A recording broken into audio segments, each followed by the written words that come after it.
the way the legislature responds to that mandate. Just say no. You agree? Yeah. Just say no. So Governor Beebe, just say no. We can't do it because we have a beautiful thing in Arkansas. Yeah. Thank you, Governor Ben Laney, 1947. Who was around in 47 to help Governor Laney? He did a unique thing. He said, we're not going to spend a dollar we don't bring in Arkansas. What if we'd have done that in 47 in D.C.? What if we'd have had that parameter set? Well, you know, maybe we didn't set it in D.C. like we did in Arkansas in 1947.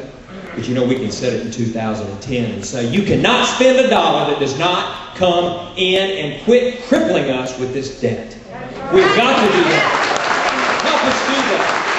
Look, the reason I'm running for the United States Senate is because an Arkansas senator should not be a swing vote on cap and trade. An Arkansas senator should not be a swing vote on union card check. And an Arkansas senator sure better not be a swing vote on government-run health care. And I'm a no, no, no. And that's why I'm running for the United States Senate. Look, this is rough and tumble politics, and you are, as Michelle said, you are the most American thing you could be. Thank you for doing what you are doing.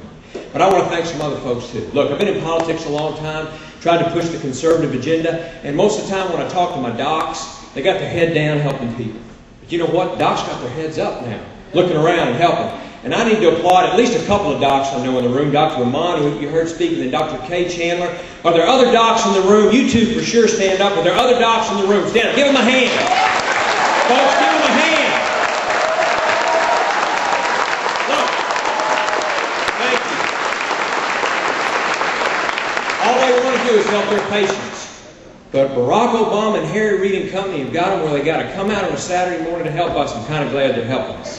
But we need to get to the position, turn back government-run health care, get them back in the emergency rooms, back in the OB ward, back in where they can take care of people. That's what we need to do. I'm going to praise some other folks too. We've got some elected officials here. We get a lot of talk about the U.S. Senate race, but this legislative stuff's important. See Senator Hendren there. He and I sit in the State Agencies Committee.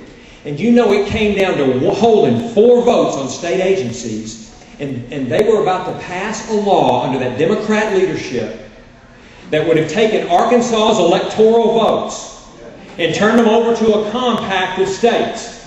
Well, the effect of that would have done, if Senator Hendren and I, with another couple of Republicans, and I held the line in that one committee, we held it 4-4. If it had gone 5-3, it would have come out and it passed to where in this last election for president, the 39% that Barack Obama got would have turned Arkansas's electoral votes to him. No. So please folks, don't underestimate the value of legislative races. If you're running for office in this room right now, for federal office or state office, please stand up and let's give them a hand. We've got some outstanding candidates.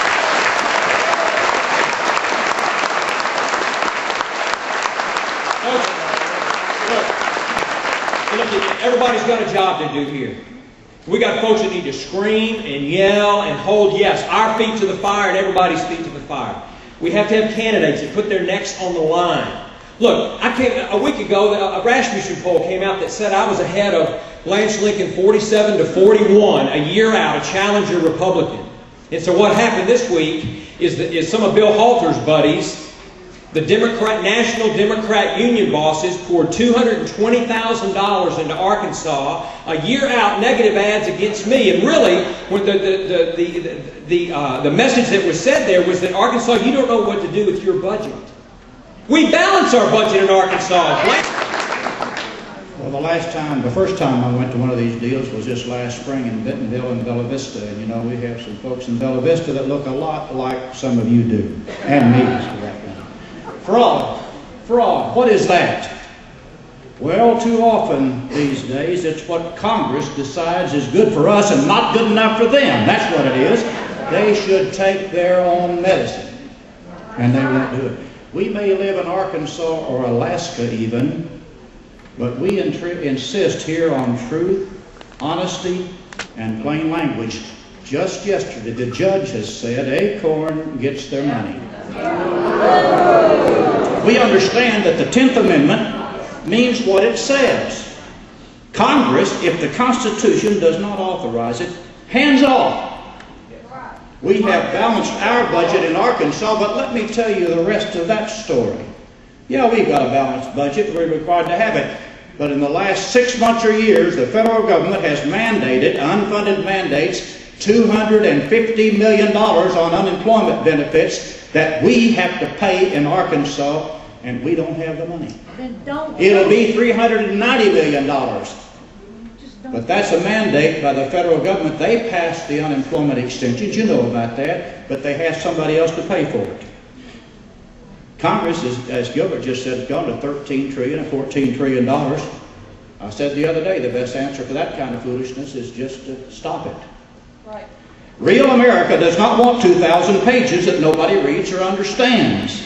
In the Arkansas Senate, I have fought unfunded mandates on the Senate Education Committee. We do it all the time across this state, but we have to fight it. It's time to stop that as well. They're wrong when the state imposes them, and they're very not acceptable when Washington, D.C. imposes them. I got lawsuit reform passed in Arkansas. That means you can't be sued for quite as much, quite as often, and so forth. That's one of the things we need to be doing in Washington with regards to health care. It would decrease the cost.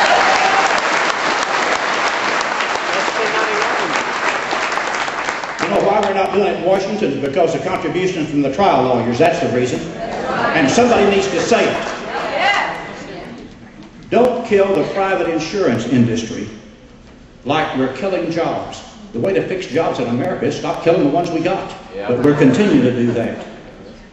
And let companies compete, and if they fail, let them fail.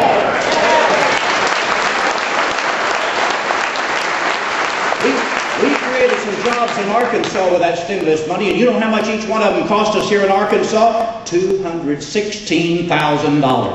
I asked the other day out at the legislature, where do I apply for one of those? We need to increase the supply of doctors, nurses, and facilities, and we're doing that in Arkansas. I've always thought as an engineer, as a businessman, increase the supply, you maybe decrease the cost, but that's not the way this bunch does it now. Rallies like this one here, this afternoon, are just as American as baseball, apple pie, and government motors. The stimulus funding, and I don't think it will be used to finance this afternoon, and this is not a government bailout that we're having here this afternoon, it's just we Americans doing what our founders have provided for us in this great experiment of freedom we call the United States of America.